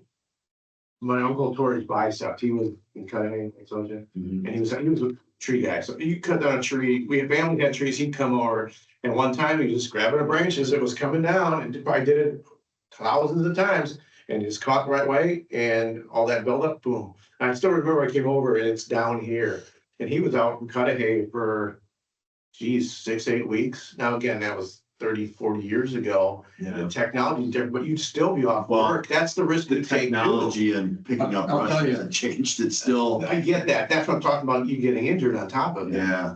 I think there are essential services and the brush pickup is not an essential service. It started out as an emergency service if there was a storm. And then it grew into this elaborate Randy went out and did it eight more times a second. periodically, just make people happy he did it, and it just kind of manifested in. So I'm glad in how we were able to scale it back. I understand that you're making a bid, I think, to have this subcontracted out. Trying, the way I look at it is that, does a resident care who picks up their brush? If it doesn't cost them any more money, As long as it's a reputable company that people look. well, we would hire somebody, I mean, we would oversee it, we would hire somebody that's not gonna make us look bad. Was this, I know. who was Bush Tree? Is that who you contacted? Tom did all the contacting, we're trying to But get a that's hold of some somebody. little companies that'll be willing to do This it. is representative of. This one was not included, if I remember, in It's like the PSI. recommended one. Was this recommended one? This one, I thought the logo was different, my bad. Okay. So we're just, again, it's not a decision, I know it's an action item, but, obviously, it's done for the year, we don't have to worry about it. What does until the April. chipper, what does the chipper cost us? You had it in CIP, $100,000. See, that's the other side of it. The You capital know, equipment. The capital And the equipment costs. maintenance. And the maintenance of it. Replacements. Our gas, our truck, even though it's not like it's more important, I get that, but Yeah. the big thing is someday we get $100,000 chipper and we're gonna throw it on debt. So then you're paying, 4% a year, let's say, we'll split the difference from what Casey said the other night to us. That's $4,000. So right there, that's 2 pickups. So we probably are better off contracting that out at that point in time and avoiding the capital, avoiding the interest on the capital. So, go ahead. Yeah, I always thought all my high horse about Jones does this, and why the hell are we doing this? Well, we could get rid of it too, or we can move it to 2 times a year, and then you can justify to people the math I just did. You Yes. don't buy $100,000 thing, you're not paying 4%, which is 4,000. This company's 2,300 each time. We just broke even. Well, there is a T that in 5 years when your contract's up with John, they're gonna negotiate to get rid of. Oh, the absolutely. brush pickup. They've already talked to me about that. Oh, have they? Yeah, Sure. they, in their, what we're talking about here for this subject, they're saying the exact same thing. And they're saying it's very labor intensive. They can't find bodies to do it, and it just keeps getting harder and harder to do it.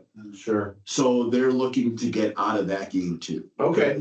As a big of a company as they are, Even though you it's just mentioned, difficult. for them to mentioned do that it. they didn't mind getting some of it from the standpoint of the way they layer their dump and organisms to break it down. It's more not that they don't want to do it, it's they just don't have the manpower, Correct. the people that want to do that kind of job, and so that, yeah, So, they're I getting mean, forced out of that business. All I'm asking is that we look at different ideas. That's all. I'm not saying that we won't do it. I'm just saying there is gonna come a point where, you know, the bending because it's not ergonomically, or if that's the right word, mechanically correct for you to pick up a pile. You can't do it without, you know, the way people do it. There's a lot of people that stack it properly. Per Travis's pictures. Mhm. They listen. And then there's the ones that don't. Mhm. And they just pile it in a big humongous pile, and you're sitting there fighting with one branch, Stuck pulling the whole together. pile, and you know, you're never at the right spot, you're bending over improperly, and it's just hard on a body. I did it when I was 25 years old, when I first started out. It was hard then, and it's really hard now. So Then I- nothing's changed. Then I think from what you said about John's, is I think this board needs to, into your recommendations, needs to slowly wean everybody off of this stuff. So we've taken people down to 4 times. Carmen's has done a great job, and when you guys post about reminding people, hey, we have, you know, John Still. And then eventually maybe, you know, a couple of years out, say, hey, John's isn't gonna be in this line of business, so you got, you know, you maybe wanna get to know your brand new landscaper, because we're getting out of the business at the same time. Great segue for that, because I mean, there was a letter written to Travis, I think. Was by a resident that said the claims that we claim that contractors are doing the work and leaving the remnants for us to pick up is a false proclamation, but it's not. Because we were, for example, a resident came in at the last pickup and said, oh, I thought brush pickup was in September. And we said, no, it's in October. And he goes, oh, well, if that's okay, I'm gonna leave my brush out because my contractor's cutting it down and he'll bring it out. He'll bring it close to the road, but won't bring it all the way out. Is that okay? And I'm like, No, but what are you gonna do? I'm not gonna sit there and police it to find out who I can catch and who I can't, to tell them, you just pick it up. We just pick it up. We just do it. I would And they do it all the don't time. wean people off of it, We're say just- we're we're just the Band-Aid getting out of business. Yeah, that's fine. You know, I was just, you know, Yeah, well, But there's you need other it somewhere. avenues too. You can Yeah. contract it out for, try to find some small company that's looking to get some guaranteed 4 times a year money.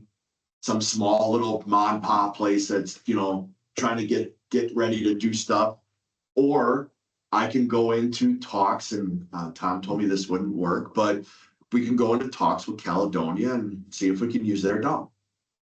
And the residents can take as much stuff as they want. It doesn't have to be on particular days. The problem is getting it there. Caledonia doesn't pick up brush. No, but they have Yeah, a dump. You They, can take your own shit. so you would take it there and you can take as much as you want. Just show your ID that you live in Wind Point, and they would take it. And we would subsidize that by taking 2 tub grinding events off of them at whatever cost it would be for $2,000, and we would benefit it from that. But the problem is that some of these people don't have a truck or a trailer to take the stuff there. So there's that problem that's part of it. I don't even know if Caledonia would be I open guess it to comes it, down but to what we I shared services all the what I time. said earlier, if you plant it, you own it. I mean, you go over to Millinger's, and you think it's all pretty and beautiful, and there's some amazing yards in this village, a lot better than mine. You know, I have just enough to, I think, make it look decent, and because that's all I want. But if you know, some of these yards, like I've got a couple neighbors coming down Maribor, and they've always got stuff out, and that's fine, People- but like I no said, offense, that's on you. You people wanna that have have something 80 on every trees in your event. yard. I don't think the village should be subsidizing that. That's just me. There's a lot of communities that don't offer it. Convenient. But I got a landscaper that he'll take the shit. Well, And you're right. In the 23 years I've been out here, I bet you I put stuff up under 10 times. That's even when I had trees, or I'd break it down to and put it in the bag. I never did it when I was working, because I didn't have time. I had, if somebody did to trim something, they took the shit. Sure, exactly. Now I got time, I could trim stuff and lay it out. Yeah. couple times. There's a lot of people that don't offer it. And there's reasons for it, because it's costly, manpower, labor intensive. And, for whatever other factors. And I'm not saying we need to get rid of it. I'm just saying. Again, you planted, you own it. It doesn't become Dave's and his wife's problem financially, and it doesn't become yours and mine, Well, you look at the spreadsheet, what do I have? I have 100 people used it in April. How many houses do we have? 800? 1,100? That's 1,000 people that are paying for the 100 people. No, 778. 778. Okay, then you have 600 people that are paying Yeah. for. And that is the only service, and correct me if I'm fine to be wrong, but is that not the only service that isn't used by 100% of residents? Because we don't have any, we have plowing, we have roads, Well, water yeah. separate, but That's that's for the everybody. only thing that only a certain percentage benefits, but everybody pays for, So, What I'd like to suggest, we're not gonna take any action today, I think, or are you asking, is anyone asking? What I think is, we have to make a decision as to whether we're going to. We said no for one more year, didn't we, at PFIC? You said no, yeah. You said not until Because the we have, like, referendum language. Yeah, because we wanted to get a feel, like you said, for referendum language, but No, for what? no, for hiring it out this next year. Okay, so that's not even on the table. Yeah, we wanted, I think maybe we ought to discuss reducing it further to I would be spring and open, fall. I would be open to having a discussion regarding it and maybe having me go and get options of what I can bring forth to you that you That's can fine. decide Yeah. on. that's fine. I need, because I'm gonna need time, but if you don't wanna go down that route, I'm not gonna waste, I got the I long don't list. of think it's stuff our I wanna do. obligation and I don't wanna do it. it's an activity we should. Yeah, I mean, perform. Well, that, I think some of the that's what I'm reason saying, that so. The finance committee wanted to weigh was if the referendum passed, we might be able to hire a third. That was Sure, the other but thing. those are all ifs and, But, the consensus, at least in this group, it's a different group, might be just to Dave's point, and just get rid of it. We could have Hannah do a study. They gotta do this stuff. I don't have a shot here. Well, you've Otherwise, already I'd take a done, shot. you got some good data, say, I was just gonna we're see. using 100 people a month. So if you want to have two events, do a spring and a fall. Yeah. I was just gonna see And if, be done with it, and then how long does the chipper gonna last? What's kind of where it's at? 4 years, 20 years old now, so. Yeah, So so, that might brand it to, and about the same.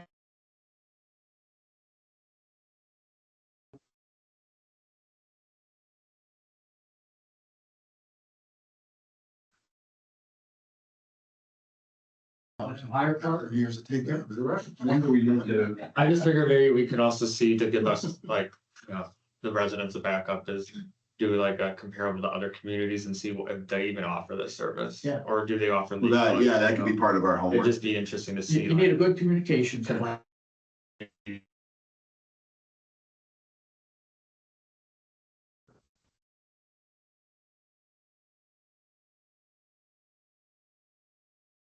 We had a wind event. Travis, the next meeting, we'll expect you to go around the board. Hey, quick question while we're sitting here talking, over cocktails, because the forums are done. Do you guys, provide that service? So they had a wind event that was like ours, comparable to ours. And I.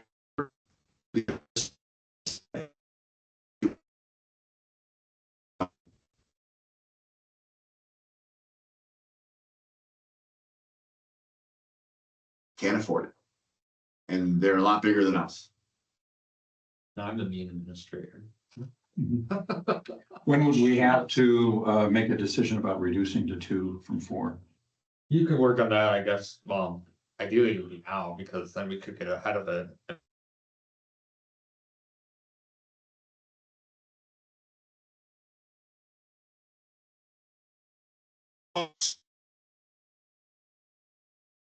October and maybe do one, you want to say, at least you get rid of one and you start weaning people down and. So is that a winter discussion, a spring discussion, or a now Yeah, now discussion? discussion. Now discussion, because I mean, we would have to inform at least the residents who are already making the collections calendar now for 2026. And there's only one person that I remember on the board who was adamant when we were gonna go to two before, and that was Allison. And Allison likes it because she uses it, and that's fine. Her prerogative. We all have different ways to look She at it. actually doesn't. No, She didn't pick her up once this year. No. I guess if we go down to 3, I would also just see if Tom can work with Caledonia to see if there's an option to provide people extra. Do you think that's a viable option? At Do you least think talk- people would You don't use have it to or ask be the question. At upset? least starting the conversation now, because if John is gonna get rid of it in 5 years and we're gonna get rid of it in 5 years down the road. I don't know if they'll get rid of it, but they're gonna make it a lot more expensive. I'll say that. That is a definite. That makes sense. That makes sense, because hey, if I'm paying these people now, Can they bill individually? Are they set up for large item pickups that We are? used to do tags at the office and you had to buy. yes, there were tags, you used to I have, remember you had to yeah. buy them, but. So it goes back to that pay for use kind of. You know, when It might have I think to. that was 2016, the board did that, Yeah. and then they got rid of it after a while. I think Hannah and Monica said the same thing for brush. I They made that comment, that suggestion, I think, or was it you? Somebody made that in the office saying. think that's a great idea. because- For use. I think it's a great idea because if, let's say they're coming to Dave's house or mine, you're not getting somebody to come out for under $150. I don't care how much you get, they're not coming out for they're just not, okay? So if you could set up a system where they pay $10 and okay, well, so what do you have, 100 homes and it's 2,000. So it's $20 a time. But guess what? You're gonna be paying over 100, 150. So maybe we do move towards That's towards outsourced. the It's not- tags. It's outsourced. It's the not us. outsource and then they just bill and maybe the village makes up the difference. Well, I could actually incorporate a contractor to do that and tell me what the price would be for, we would gather the information Mhm. and create the list for them and they would go out whatever month we designate and they would pick up all those people and whatever their rate would be per house, they would just get it with administrative fee. Yeah, we'd have to talk to Eric on creating language for that in the ordinance and come up with. That's fine. I mean, it's another option, I But, guess. but that would at least solve the problem. People would still complain, of course, that's what people do, but at least you could say it would cost you 100, 150, 200, 250 if you were having a private contract. To your point, how many of them are big enough to get rid of? So No, in the proposals, it's all about us keeping the chips, which is a whole nother thing is we're running out of places to take them. So not everybody is like, storming the Bastille to request chips from us to have them delivered. So, and it's a seasonal thing. So in April, a bunch of people are on the list. Sure. But then when you get to July, nobody wants them anymore. And in October, nobody wants them. So you're running out of place to take them. So either we take them to the horse farm, which is in Caledonia, and they're driving over there. I don't know how much longer she's gonna want them, but she wants them right now. Or you're taking them to the dump, which is way out in Muskego, and that's time, material, and you're paying for the weight and for the time to do it. There's a set fee that you're paying for the dumping and of that. So that has to be considered as part of this too. Yeah, so that's. I'm not saying this year or next year, I'm What I saying said. future, this is issues that we have to do for the future. We don't have any vacant land that we can just dump the chips in and let them rot and compost. The village is broke. So this is a not necessary requirement we got. It's not an essential service. You gotta make sure, it's not a universal. So do we make- It's a nice to have. So do we make next year the last thing and just rip the Band-Aid off and? I would rip make off it now? spring and fall. I really, you can do a summer one, but I don't know what that buys you. If you're gonna cancel it eventually, let's make go from 8 to 4 to 2 and to none, Maybe. We're already sending enough people. You want to bring another 120 who signed that petition into this? We're not gonna get that referendum. We're never gonna get anything passed. Well, and that's my other thought is like, if the referendum did go through and let's just say for, just for whatever, that it actually passes. is the expectation gonna be like they wanna go back to 8? Or now that we've given and I had this conversation with Travis, like, is the expectation gonna be like, okay, we gave you the money, so now we need to be back to every month? And Travis is like, well, that's just so we can survive, not where we're doing really well, so. All right, so along that point, so we're 200 and just over 200,000 and change, 220 negative this year. That includes referendum, well over 100. So we're 100,000 in the hole. Divide that by 770 houses. Right now, our operating referendum, just a Band-Aid, and we only have 21,000 in capital outside of the borrowed stuff, okay? But as far as copier, a couple other things. So that's already $136. I did it not too long ago, a household, okay? Now we see that going 3% or more each year, which is another $60,000. We're at 200. So this referendum to even come close has probably got to be well north of $300 to $500 a household. And then everybody's going to crawl back at us and go, and now you're adding the road. Yet alone a building, I mean, our taxes are going to shoot up to Caledonia within 5 years, The village. whether we like it or not. Oh, The village of Butler, comparable size to us, their mill rate's $13. Yeah. Was that? The village of Butler, $13.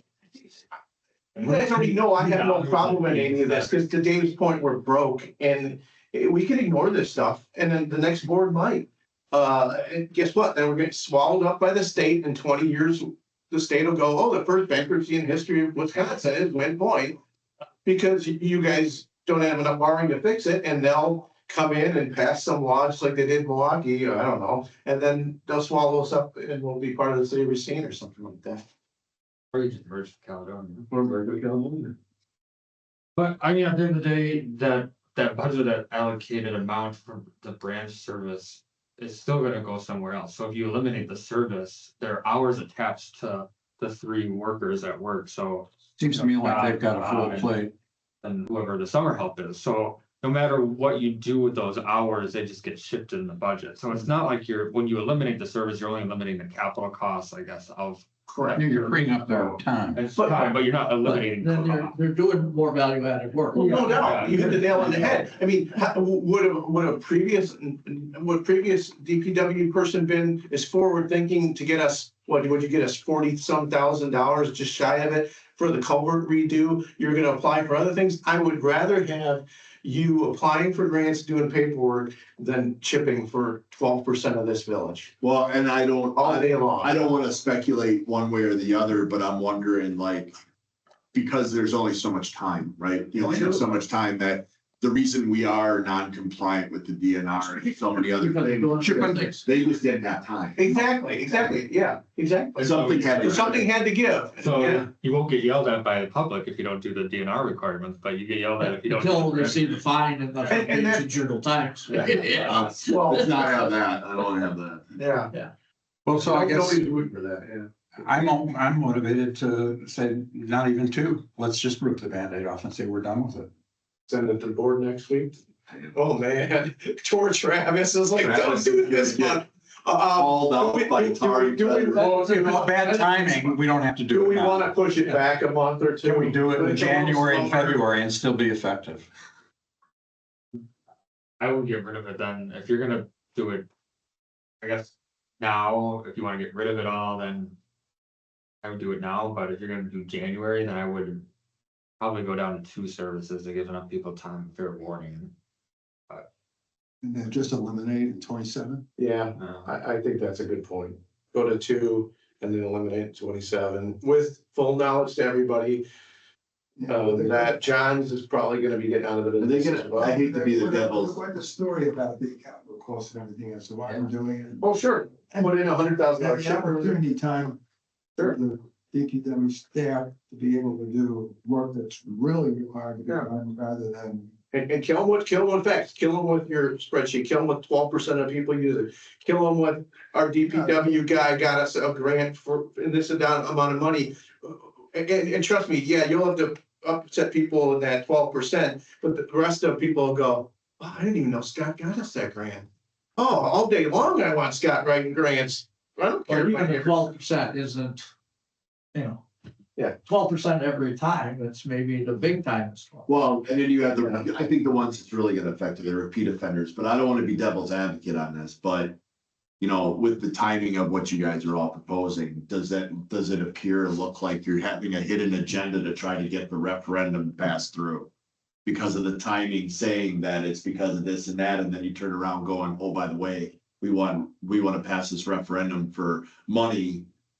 And where we, 2 months ago, we just, eliminated If we were rush worried- service, even though it's if very we were worried- minor, if we were but worried about the referendum it's the and trying to perception. play that game, we would keep it the same next year and not even go to 2. Because this won't help us. We will lose some votes in those 120 people just because they'll be pissed off over that. That's what Correct. small people think.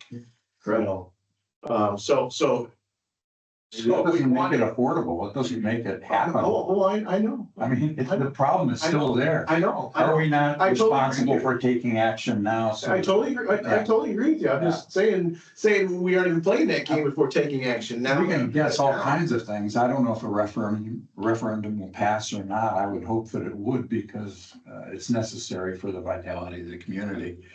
In any case, are we making decisions that are based on practical needs and the reality? And I'm not worried about cosmetics or political. Or so should I make a motion that in light of the bid that we have and the capital costs that this village is looking at, I recommend for 2026 that we take chipping down to 2 times a year. With the intent to eliminate it. Eliminate it in 2027. Yeah. I'll second that. you got that motion? You want us to wait, Travis? I think it's probably, You want us to wait? With all that's going on. with everything that's going on, I think that, It's like a poke in the eye. Just let it go? All right, I rescind. I'm gonna let it my, go and then we can address it next year. That's fine. Okay. Are you okay? We got enough angst I right can- now with And I don't disagree. I saw his face as I was ripping it off. with that golf course and. No problem. And I don't disagree. You are totally right. And I've said that too many times. I rescind my motion. And I guess since we aren't taking any action to hire this group, I guess I'll make a motion to postpone and have DPW come back with other possible options, if any, including, you mentioned Tom contacting Caledonia. Well, I mean, I can see if I can get a contractor that will fulfill with, approved, based on the approved budget in November. And see if we can still provide the service. It just won't be DPW workers out there doing it. There'll be somebody Well, that's else. a cost to add because It's still. Unless- Yeah, you're moving. Yeah, because the hours are You're still there. adding. yeah. it's You're cost. still adding, because you'll be doing something else, so. Your Unless the time, other- your time doesn't go. Unless the away. other pieces other than labor pays for that. And that's where I think it's, a fallacy from a budgeting standpoint. We're not. You have to look at disposal of the other things that aren't direct labor. All right. Yeah, If okay. that doesn't pay for it, then it's money added. So that was my motion. Good. Second. Just keep it the way it is and then have them look into other options, including looking at Caledonia. Is that okay? Does it require a motion? Yeah, just we gotta. Those in favor? Aye. Aye. Those opposed? All right. Passes 3-0. I have a meeting at 12:30, so. Yeah, we'll. Is there anything about the review and possibly take action on street sign blades and consistency? I just want to make sure that everybody knows that based on your, in the packet, the MUTCD, for the state, basically said back in 2016, I think it was, or something like that, that the street sign blades had to be consistent, and with their new decided it's for the elderly, easily readable street blade signs, so they need to have a capital letter and then everything else lowercase after. So since the road's getting done in 4 Mile Road, I'm gonna be replacing the street blade signs that connect to 4 Mile Road, including the intersecting streets. What I need to know is what do you want the signs to be? Do you want them to be, they're faded out really bad and some are brown, look like you kind of went to a brown. They're fading into green. Yeah. Yeah. Back in the day. And then, because they gotta be reflective, so you can see them with the lights and stuff like that, so, I just want to look for like, where do you want to go? Like, we can just do what is currently out there and just do the brown. You can do fancy where on the main streets, you can do a little Wind Point emblem in the corner that obviously costs a little more. You can, depending on what color you want to do, you want to go brown, you want to go green. And then the other portion of it is I need to know, I want to have some sort of consistency in the village because we are very restricted in our building and what we can inventory. I don't want to have a J channel, post, aluminum pole, black anodized aluminum with a finial. There's like all these different kinds of things that all this stuff is mounted to, and it just makes it difficult to have the inventory for it and the ability to store it, because I'm not going to store the wood outside like Menards, because it'll turn like the one heading out here where it's curved, because it gets all warped by the time we need it. So I'm looking for consistency. Especially with 4 Mile Road going in, I would start there. Are we in compliance now with any of the sign blades? No. So it's everything. There's like a couple out there that are compliant, but not overall majority, no. But we don't have to replace them all at once. Guess I should do the. Can you match to what we've already got then? That's in compliance?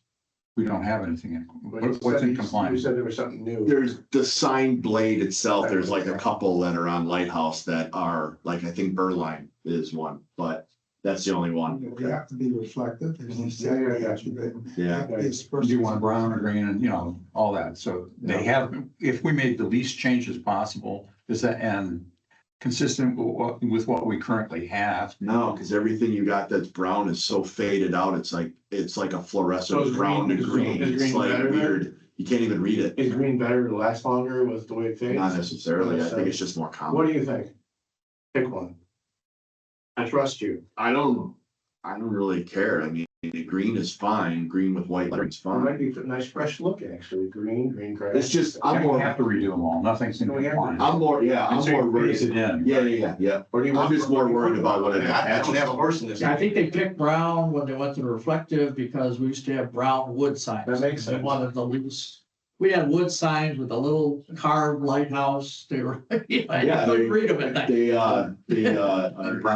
probably have some relics sitting around. Well, it's in the park, so Randy used it to make equipment holder at the park out of those street signs, so. So what's the consensus? Brown or green? Brown or green, guys? Brown or green, and I need to know what to fasten it to. You wanna go with J channel that rust, you wanna go with an anodized pole, like you have some of the street signs that are mounted to it with the fancy little finial top, or do you wanna go with the Menards 4x4 post?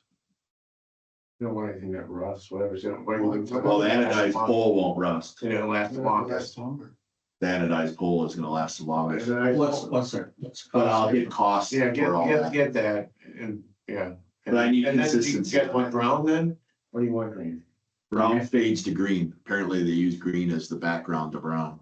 So what? I think green is probably What blade would last longer? Green, All right, they go green would green. last longer, or the white with the black letters would last the longest too, Probably because green is that's. probably with a contrast with white, easier to read. The white, Yeah, the white, yeah. the white, Okay. white would be reflective. So green. How about this? How about at the next meeting, which will probably be in January, I have, Laurel from Tapco give you guys mock-ups. Sounds what they good. look like. Perfect. Excellent. Can I make one quick And comment cost. on your list? I think, and I'll recommend to the committee that we get rid of the bike lane signs on 4 Mile Road. That is not a bike lane. And I don't know how those signs ended up there. I don't know, they're very old and you can't even read them anymore, Yeah, so but they've been out there by forever. state law, if it's a marked bike lane, then bikes have right of way over pedestrians. And that's a pedestrian walk. Well, it's marked on But the it's- pavement as bike lanes too. marked it that way. Yeah, We didn't have to, well, you know, I mean, it was done, Guys, actually it was done after the road was done, a Yeah, couple of years you later. guys had it defined as such though. Somebody did. defined it, Yeah. some board defined it, but I would recommend you guys get rid of that. Because you're setting up a conflict. If a bike hits a pedestrian there, the pedestrian's at fault. By law, if you're walking in a bike lane, their bike lanes are designed where you got a sidewalk, so you can isolate pedestrians. I think we can define it as pedestrian accommodation, That's what it is. which you could And do get rid of the both. bike lane Yeah. signs. Still go no We can do parking. it, but we can do a different signage, so we can do Yeah. that. but it would be part of, because I want to replace all the signs on 4 Mile Road. Okay. So everything's As long as gonna you're get doing replaced. it, do it and get rid of So it. that'll be part of the recommendation. Okay. Yeah. Okay. Sounds good. I know Sheriff's got another one. Deepwood? Well, Deep Woods, I just want to let you all know, based on the sale of it and stuff like that, we ran into a lot of issues regarding right-of-way permits and, the placement of stormwater drainage and stuff like that. So the newest house that went up, that was waiting for a driveway, they had it put in. It was apparently approved at some point in time through the planning commission or somebody, approved the building of the house and approved everything involved with it. When they put in the culvert, they put it in too low. I noticed that they put it in too low. I questioned it. Talked to Eric, the lawyer, about it and what we could do. He said his suggestion was to contact Jason from R.A. Smith, do a survey, make sure we get all the right records and everything and stuff like that. Here to find out that the design wasn't done poorly. The design was done correctly according to the information they had, but somebody gave the wrong information for them to create the design for. So all the elevations and the topography that was given to Pinnacle Engineering to design the grade and everything and design the installation of the culverts was wrong. So everything after that was wrong. So we had to correct it.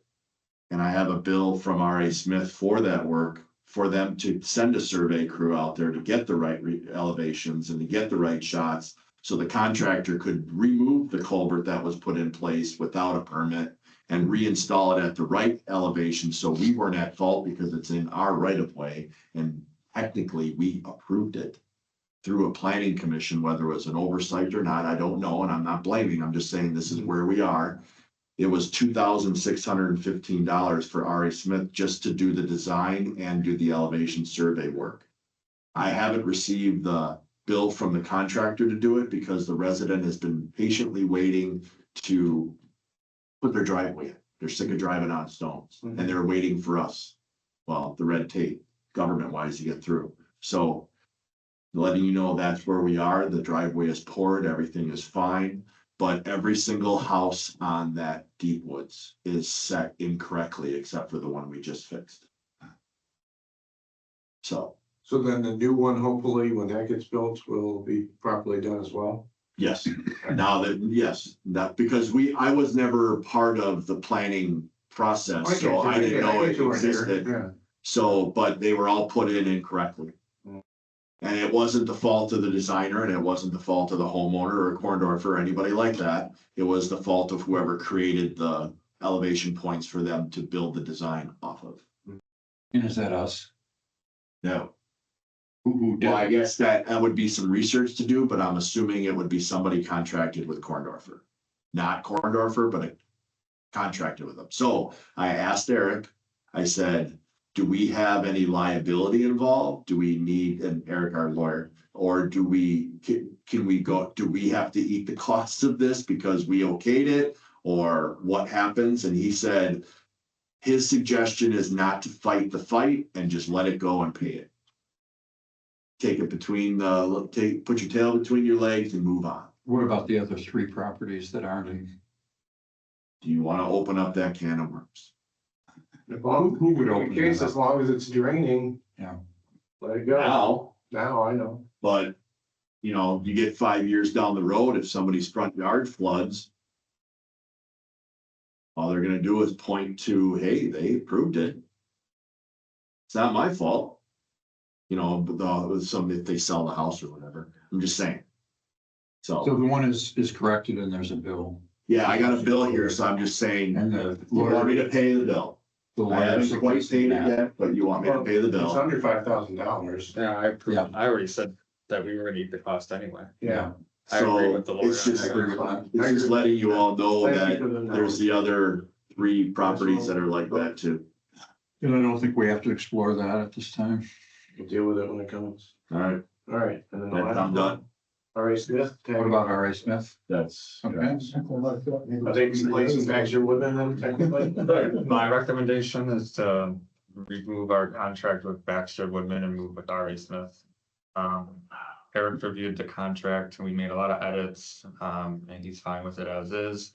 And Jason's fine and R.A. Smith is fine with it as it is now. We have a 10-day notice to give to Baxter Women if we do cancel, so. I'm looking at the contract. this Well, one. I mean, ever since they came out 50% below, or however you wanna look at color, it was double the cost. My opinion immediately was, I think they got too comfortable out here, and you gotta be better than that. And so I think this is a long time coming, that we go somewhere else. You obviously haven't had problems with RE Smith. No, I don't. I mean, I'm more of a capitalist as far as like keeping people, like you said, honest. And I don't want them to get comfortable. I don't want R.A. Smith to get comfortable. I don't want Baxter and Woodman to get comfortable. So when you send it out for bid, it kind of keeps them honest and giving you good prices all the time because they want to keep the work. If they know they have the ability to do it, I'm not saying that somebody does pad the numbers. I'm just saying. But if we have a contract with them, as long as it doesn't define like everything needs to go to them, and we go to them as far as an agreement to get information and advice and stuff, and do little stuff for us, I'm fine with that. But like road stuff, I don't know if it incorporates that too. I just would like them to stay. So Travis, what does it obligate Cheaper. to then, the standpoint of, I think it's just more of the Baxter Woodman one-off, is the one-off things that Baxter used to do. engineer of for us. record, is that, well, how would you, the Yeah. current agreement with Baxter, which has been in place for 6-7 years. I think now. it's just they were basically considered the village engineer. This is what this is too. Right, Yeah. Okay, and so it would be replacing them with R.A. Smith. Can you do this without going out to bid? services contract, I think so. You could go out for RFP, then you go out for bid. Bid is money. Proposals are proposals. So this is just task based. Yeah. That space, yeah. Kind of help us with developments and kind of We've be been that. using them, I mean, they've been with the golf course, they've Yeah, been with You kind of need, VIP, they've been helping with a lot of things, and I think we need somebody like that. if they can keep the records then and the sources, and now that we really picked them, then at least we have a reliable engineer company from, 20 years down the road, if issues pop up, they have all the information. I think she's work for him. She ended up with the state. I mean, they're one of many that are good. I mean, there's lots of them that are good. I'm not saying, they're the best. I'm just saying they're very good to work We need with. a motion. Yeah, I'll make a motion that we approve the service contract with RE Smith as the village engineer. Second, Those in favor? Aye. Aye. Passes 3-0. Are there any referrals? item 4 will go to the village board. I think the only other thing is, like I said, I'll let you know what Gary says about, he can help us with Stroll and then, okay. All right, I'll make a motion to adjourn. I'll second that. Those in favor? Aye. Aye. Motion passes. Ready, run on 57, sorry, Travis. Well, we got you out of here pretty fast, all the public.